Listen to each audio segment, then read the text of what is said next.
Panikevitra maro no noentin'izay fanendrena Prime Ministre vaovao izay na ny olom-pirenena na ny mpanao politika samy manana ny fomba fijeriny. Rahantsika ato anatin'ity sary manaraka ity indray kosa ny hevitra ireo mpanao politika maromaro manoloana izay fanendrena Prime Ministre izay. Ny Prime Ministre Rabenarivo Jean dia raisiny tsara rabasoa rabatsara. Inona ny antony? Satria voalohany indrindra tiako mba amintsika vahoaka malagasy fa anisan'ny sakana amin'ity firenena ity dia ny toe-tsaina am-pitantanana. Toe-tsaina am-pitantanana izay tsy mahomby ny sakana ho an'ny firenena. Izay mihitsy ny tena zavatra tsapako ary za koa azo lazaina na dia hoe mbola latsaky ny 50 taona dia fa mba misy zavatra kely any hita teto amin'ny firenena. Teto amin'ny firenena malagasy toe-tsaina am-pitantanana no tena olana ka io Prime Ministre io dia tsara toe-tsaina. Izay zavatra mipetraka dia hita eo moa ny asa fa mankasitraka sy mankatelina ary miarahaba azy sy ny vadiny amin'ny fanendrena azy Prime Ministre. Voalohany indrindra aloha dia miarahaba ny Prime Ministre vaovao amina voatendry azy ary mirary soa azy mba aleo alasana vita soa ny firenenantsika ty.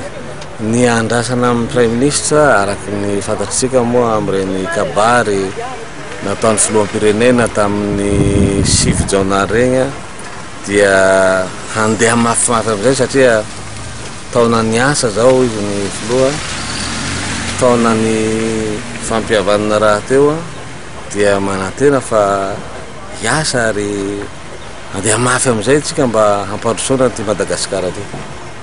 Zay ny andrasana amin'ny andriamanao Prime Ministre ary matoky zahay fa tonga amin'izany tanjona zany izy miaraka amin'ny filoham-pirenena.